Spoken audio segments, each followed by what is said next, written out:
हाँ जी, मेरा यही रहेगा। जाटवाद की बू आती है आरएलपी में, विपक्ष का कहना है। केंद्र की सरकार की बीजेपी की थी, हरियाणा की भी बीजेपी की थी। हनुमान बेनीवाल के पास ऐसा कौन सा मंत्र है जो नौर भादरा के क्षेत्र को प्रॉपर पानी दिला सकते हैं? अगर आपने हमारे चैनल को सब्सक्राइब नहीं किया है तो चैनल को सब्सक्राइब करने के साथ साथ इस बेल आइकन को प्रेस करें ताकि आप देख पाएं हमारी वीडियोस सबसे पहले। हनुमान जी बेनीवाल से मैं बात करूंगा। आज हुंकार रैली के दौरान संबोधन करने के दौरान विशेष रूप से हमने ध्यान आकर्षित किया, कोई व्यक्ति विशेष पर कोई व्यंग्यात्मक टिप्पणी नहीं करना। हनुमान जी क्या दर्शाता है कि पार्टी गठबंधन की तरफ जा रही है? देखिए, हमने पहले ये कह दिया कि कांग्रेस मुक्त भाजपा मुक्त राजस्थान हम चाहते हैं जी। समान विचारधारा के जितने भी दल है जी। जो शोषित पीड़ित गरीब की बात करते हैं, जो इस राजस्थान में भयमुक्त अपराध मुक्त राजस्थान की बात, उन तमाम पार्टियों के लिए गठबंधन के दरवाजे खुलें। लेकिन मुख्य रूप से राष्ट्रीय लोकतांत्रिक पार्टी तीसरा मोर्चा राजस्थान के अंदर विधायकों की दृष्टि से, संघर्ष की दृष्टि से आप देख लेंगे विपक्षी भूमिका बीजेपी नहीं निभा रही, आरएलपी पार्टी निभा रही है।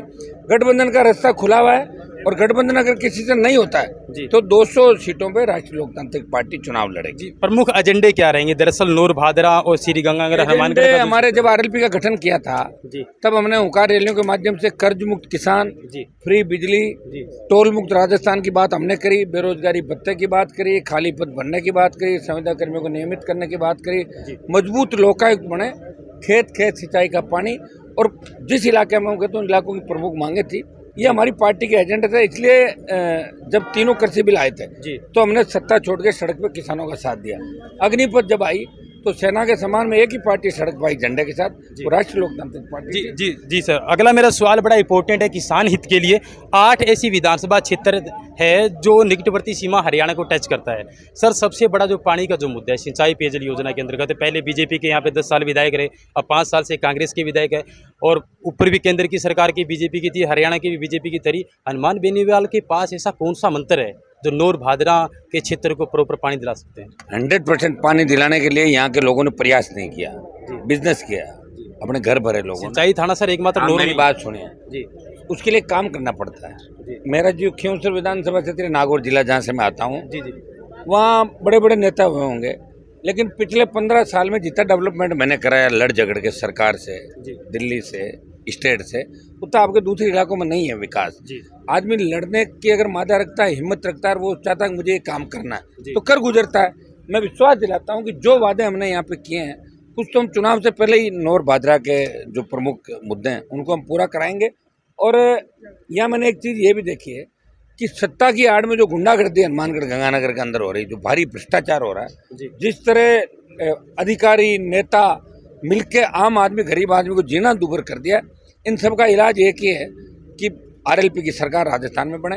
भाजपा कांग्रेस का गठबंधन आपके सामने था। 23 साल बेकारी बेरोजगारी के अलावा कुछ भी नहीं दिया। पूरा हनुमानगढ़ गंगानगर नौजवान नशे, चिट्टा का जो नशा है, चाहे आपका एमडी स्मैक का नशा हो, हमारा किसान का बेटा नशे की ओर जा रहा है। कौन रोकेगा इसको बताओ? हरियाणा पंजाब दोनों नज़दीकी वहाँ बड़े जमींदार हैं, तो कहीं न कहीं वहाँ से नशा दारू से लेके राजस्थान के अंदर एंट्री कर गया। हमें मजबूत विधायकों की आवश्यकता है जो व्यापारी नहीं बने। यहाँ व्यापारियों की आवश्यकता नहीं है, व्यापार तो बाहर से कर लो। हमें मजबूत लोग चाहिए। आरएलपी का अगर विधायक बना तो मजबूत होगा, क्योंकि उसका जो नेता है वो खुद बहुत मजबूत है, वो इन ताकतों से लड़ता रहता है और आगे भी लड़ेगा। नौर भादरा की पानी की समस्या के साथ साथ यहाँ रोजगार की भी जो भी व्यवस्था है, जो हमने प्रमुख बातें यहाँ कही थी, उन सबको हम मांगों को पूरा करें। जी भगत मान जी, सीएम पंजाब के जो है अच्छे ताल्लुकात है, सोशल मीडिया पे छायाचित्र काफ़ी वायरल होते हैं।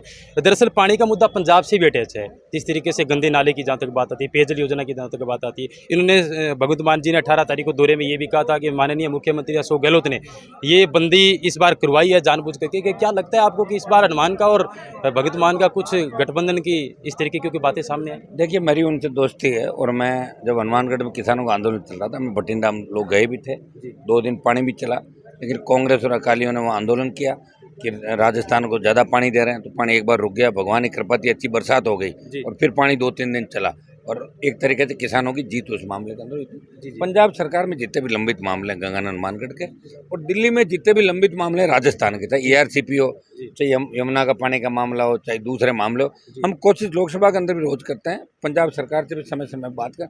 गठबंधन अपनी जगह है, दोस्ती अपनी जगह।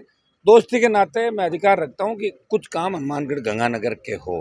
गंदा पानी जो आ रहा है, इसमें प्लांट जो लग रहा है, हम चाहते हैं उच्च क्षमता का प्लांट वहाँ पे लगे, इसके लिए दिल्ली सरकार और अतिरिक्त बजट वहाँ पे दे, घोषणाएं कर रहे हैं, लेकिन मिल रहा है इससे बहुत बड़ी तादाद में कैंसर नागौर तक पानी आ रहा है, तो वो फैल रहा है। ये भी एक प्रमुख समस्या है, इसके समाधान के पूरा प्रयास कर रहे हैं। पहलवानों के समझौते के बारे में दरअसल क्या कहेंगे? देखिए, बहुत बड़ा दबाव पहलवानों के ऊपर था, पूरी सरकार लगी हुई थी उनके कैरियर को लेके, सारी बातों को लेके, लेकिन पहलवानों ने अभी समझौता किया नहीं। हम पहलवानों के समर्थन में थे, हम कोई राजनीतिक लाभ वहाँ नहीं लेना चाहते थे। हमारी बेटियाँ जब न्याय के लिए गुहार कर रही थी तो हमें जाना था, क्यों जहाँ भी अन्याय होगा हनुमान बेनीवाल जाएगा।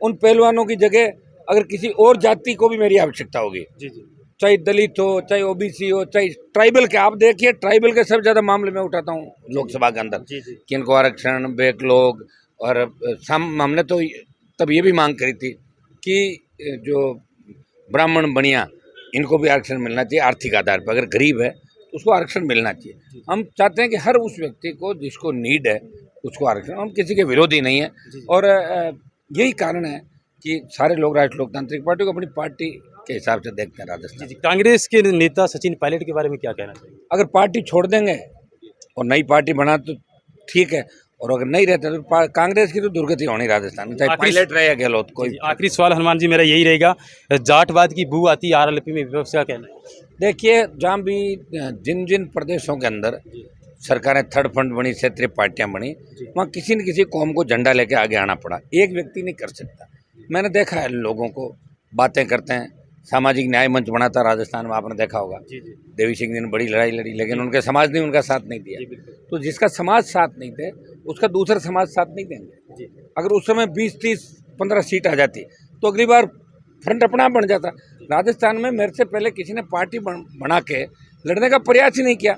पहली पार्टी जिसको मान्यता मिली, कुनबा बढ़ाया उसने, 3 विधायक, 1 सांसद, 5 प्रधान, 1 म्यूनसिपलिटी का चेयरमैन।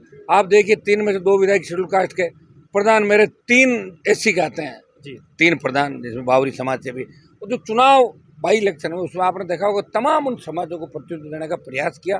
मैं तो राजपूत समाज को टिकटें दी थी पिछली बार, ब्राह्मण को दी, बनिया को दी, गुजर, मीणा, यादव, मुस्लिम, तमाम समाजों को टिकट दी। जाट राजस्थान में सबसे बड़ी आबादी है, 21-22%। जाट के साथ अगर एक जाति और आ जाती है, शेड्यूल कास्ट आ जाता है, मुस्लिम आ जाए, चाहे ब्राह्मण आ जाए, सबसे बड़ा 2nd नंबर की जाति है, या दूसरे तबके आ जाते हैं, मैं कह रहा हूँ पायलट पार्टी बना के आ जाते हैं, तो जाट गुजरों की 20-25 सीटें एकदम से निकल सकती है। देखिए, ये कोई यहाँ ही नहीं हुआ, यूपी में भी यादवों के साथ मुस्लिम आया और मायावती के साथ मुसलमान आया, तब वो चीफ मिनिस्टर बनी। बंगाल से लेकर हरियाणा से लेकर तमाम जगह देखिए जहाँ क्षेत्रीय पार्टियां बनी है, वहाँ 2-3 जातियों का संगम हुआ है। राजस्थान में भी ये सबसे बड़ी जाति है, साधन संपन्न है, और ये जाति अगर एक बार बदलाव की सोच लेगी तो मोदी को भी वापस झुकाया था। ये बदलाव के रास्ते पे चलेंगे और जातियां भी इनके साथ जुड़ेंगी। राजस्थान में 20-25 सीट ऐसी है जो जाट बाहुल्य सीटें और रिजर्व सीटें, जिनमें 3 में 2 MLA मेरे हैं ना शेड्यूल कास्ट के, रिजर्व है। तो जातिवाद की बू आ रही है। ये वो लोग कहते हैं जो कुछ कर नहीं सकते, बंद कमरों में रहते हैं, जो सिर्फ बयानबाजी कर सकते हैं, वोट वो कमल के फूल और कांग्रेस को डालते, उनको जातिवाद की बू आती है। CPM के बारे में क्या स्टैंड है? नहीं है ही नहीं ना, कोई राजस्थान में कोई वजूद नहीं है।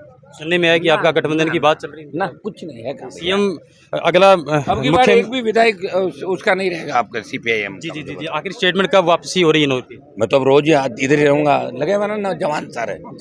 मोर्चा संभाल लिया जवानों ने मेरी अनुपस्थिति में, जब हजारों इकट्ठे हो सकते हैं। आता रहूंगा, जाता रहूंगा, हनुमानगढ़, गंगानगर। शुक्रिया बात करने के लिए सर, धन्यवाद सर। हनुमान बेनीवाल से काफ़ी लंबे समय से प्रयासरत थे कि हमारी बातचीत हो। दरअसल 5-7 मिनट का उन्होंने अपना अनमोल टाइम दिया, अच्छी बातें भी की, राज्य से लेकर के केंद्र सरकार तक हमने बातें की, पहलवानों के धरनों के बारे में बातचीत की, किसानों के आंदोलन के बारे में बातचीत की। आप बने हमारे साथ, किसी अन्य नेताओं के साथ फिर से हाजिर होंगे। तब तक के लिए जय हिंद, जय भारत, जय जवान। जी हनुमान जी, आज की जो विशेष रैली है उसमें जो भारी संख्या में जिस तरीके से किया जा रहा था ऐलान की 20, ये बदलाव का संकेत है। अगली बार राष्ट्रीय लोकतांत्रिक पार्टी नौर की सीट पे कब्जा करेगी, ये इसी बात का संकेत है कि RLP को जिताएंगे हम, यही तो संकेत है इस बात का। RLP जाट बोलो क्षेत्र को विशेष महत्व देती है। मैं सारे क्षेत्रों में, आप देखिए मेरे 3 विधायकों में से 2 एक मेघवाल है और एक बावरी समाज से हैं। सारे उपचुनाव जो लड़े उसमें नाइक समाज से भी थे, डांगी, पटेल, पाटीदार, गुजर, मीणा, यादव। मैं तो राजपूतों को भी टिकट दिए थे 3 पिछली बार 18 का। तमाम समाजों को टिकट देंगे, मजबूत लोगों को टिकट देंगे, टिकाऊ और मजबूती से लड़ने वाले लोगों को। आने वाले विधानसभा चुनाव में आपकी पार्टी कांग्रेस BJP के खिलाफ अगर कोई दूसरे हमारे विचारधारा के अगर दल है तो निश्चित रूप से उनसे गठबंधन के लिए बात करेंगे, भाजपा कांग्रेस को छोड़ के। यहाँ की मीडिया सर बार बार एक ही दबाव मुद्दे में को इनसे लेके शुक्रिया पीछे चली हुई। 2 दिनों ने इन्होंने बड़ा मैटर फैलाया है नॉर्मे के, ये समाजवाद है, वो है, ये मीडिया जी जी